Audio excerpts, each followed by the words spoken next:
Primeiro, o que que é a graça? O que que é o indulto? Vamos fazer essa diferença. São duas prerrogativas que o presidente da República tem, previstas na Constituição. O indulto é aquilo que a gente acompanha todo ano, tirando na época do Bolsonaro, porque ele é contra isso, mas de repente ele resolveu virar favorável. Vamos pensar o indulto mais conhecido, indulto natalino. Tá? Eu já participei de algumas comissões fazendo sugestões para o indulto natalino no Conselho Nacional Penitenciário. É o Conselho Nacional Penitenciário que manda para o presidente da República as recomendações de como deve ser feito o indulto cada ano. Então você pega lá, presos que não cometeram crime com violência, que já cumpriram 2/3 da pena, que têm bom comportamento carcerário, podem ser indultados no final do ano. O presidente analisa essa proposta e ele aprova ou não. Eu sou ruim de data, mas há uns 8, 9 anos atrás, eu fiz uma proposta de indulto natalino para o Conselho Nacional Penitenciário, que acabou sendo acatada, que dizia assim, preso que sofreu tortura no presídio, ele tem direito a ter comutado um dia da pena, cada dia que ele foi torturado ou que comprovou maus tratos ou tortura, você vai reduzir a pena dele. Tudo isso é previsto no indulto, que cabe ao presidente ou não, chegar lá no final do ano, concordar e publicar o indulto. Tá? O indulto vale para um grupo de pessoas. Tá? Pessoas que se encaixam naquele parâmetro que cada ano muda de indulto para indulto. A graça é como se fosse um indulto para uma pessoa só. Tá? É essa a diferença. A graça, eu nunca vi graça acontecer. Sei lá, eu vi até o Vladimir Aras no Twitter dizendo lá, a última vez que foi concedida alguma coisa próxima da graça foi em 1990 e poucos. Eu não me recordava de nenhum momento recente da história que algum presidente concedeu graça, que volto a dizer, é para uma pessoa só. Já estou comparando com o caso do Cesare Batista, não tem nada a ver, gente. É impressionante como as pessoas fazem comparação. Parabéns, Estado de São Paulo. Segundo editorial já, uma escolha difícil. Não, Agora tem nada a ver, não tem nada a ver. Uma coisa é indulto, outra coisa é graça. O indulto não é direcionado a ninguém. Se a pessoa se encaixa nos critérios do indulto, ele vai receber o indulto. É isso. O indulto não é direcionado a uma pessoa. Nunca teve nada direcionado ao Cesare Batista. Enfim, as pessoas não têm preguiça de pesquisar.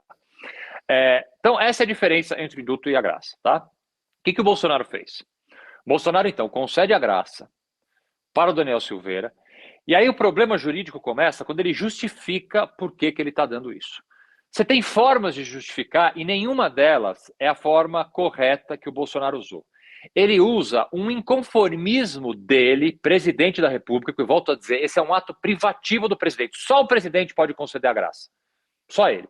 Então ele justifica, por que eu estou concedendo a graça para o Daniel Silveira? Porque eu não concordo com a decisão do Supremo. Em linhas gerais, é isso que ele fala. O parlamentar, ele tem imunidade, ele foi processado por crimes de opinião.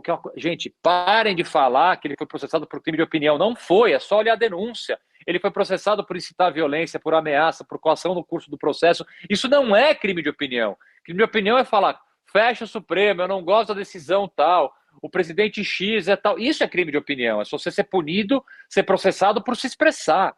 O processo do Daniel Silveira, a denúncia oferecida pelo Ministério Público, não foi o PT que ofereceu a denúncia, não foi o Boulos, foi o Ministério Público que ofereceu a denúncia contra o Daniel Silveira. Que oferece uma denúncia por incitação ao crime, por ameaça. Não tem crime de opinião. Parem de falar que é crime de opinião. Ele não foi nem acusado de crime de opinião. Como é que vocês podem falar que ele foi condenado por crime de opinião? É o inquérito dos atos antidemocráticos, né, Augusto? É um negócio bem mais pesado do que eu falar mal do Supremo.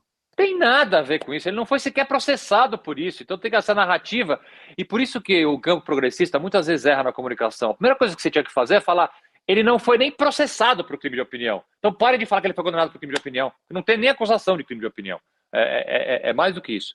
Então voltando, o Bolsonaro na hora de conceder a graça, ele contesta o mérito da decisão do Supremo, ele fala, olha, o deputado estava livremente se expressando, ele não pode ser condenado por isso.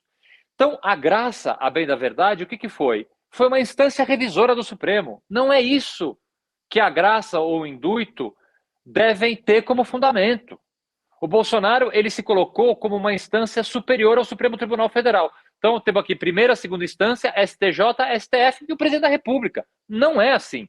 O indulto e a graça não servem para revisar, para revogar, não servem como um recurso a mais para alguém que foi condenado em definitivo ou não pelo Supremo Tribunal Federal. Então, este é o começo do erro. Há um desvio de finalidade, esse é o termo técnico, da graça concedida porque ela simplesmente tem a finalidade de proteger, de desapenar um aliado político, uma pessoa que é um apoiador do presidente, e que então, ferindo aí outra questão importante, técnica, um caráter de impessoalidade, o Bolsonaro vai lá e concede para essa pessoa, revisitando uma decisão do Supremo, não concordando com ela, indo no mérito dessa decisão do Supremo, e vai lá e simplesmente anula, porque a verdade é essa, anula os efeitos criminais, não os efeitos políticos, tá? Porque a graça, isso é importante dizer, a graça ela não consegue alcançar a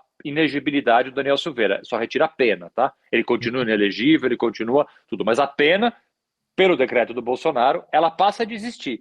Então você tem um desvio de finalidade, você tem uma inobservância do caráter de impessoalidade, aí tem um critério bem técnico, processual, que o Bolsonaro concede isso sem esperar o processo terminar. Não pode. O processo do Daniel Silveira não terminou, não transitou em julgado, os advogados dele vão apresentar um recurso ainda, embargo de declaração. É um recurso que não pode mudar muita coisa? É verdade, não pode, mas tem um recurso ainda.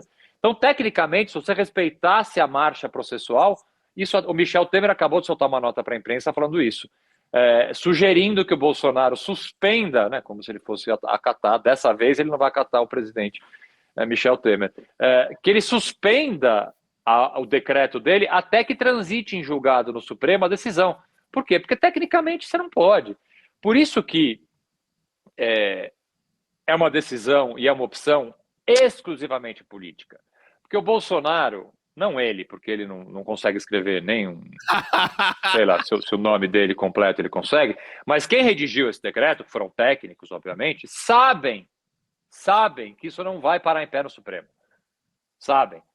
Então, o que é isso aqui? A construção de uma coisa muito maior. E é isso que a gente tem que ficar atento.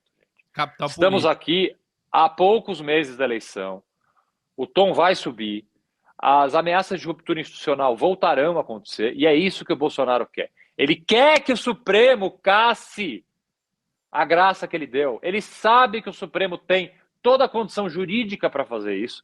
Ele quer que o Supremo faça isso, para ele voltar agora na narrativa do quê? De que ele não pode governar, que o Supremo interfere nos poderes, que ele não vai respeitar uma decisão do Supremo. Ele quer aumentar o caldo político, a desinstabilidade institucional, já vislumbrando uma derrota nas urnas para causar o caos, o início, novamente, de ameaças de ruptura. É isso que ele quer. Ele está esperando o Supremo. Ele vai comemorar na estratégia política dele, ele vai comemorar se o Supremo revogar a decisão dele.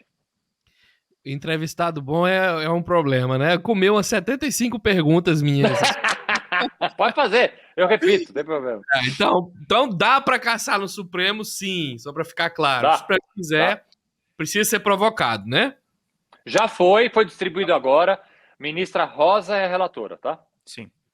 E tende a ser muito bons os pareceres dela nesse contexto, né? Ela é muito técnica, ela é corajosa. Eu acredito que vamos ter aí uma decisão técnica aí nos próximos dias com muito primor.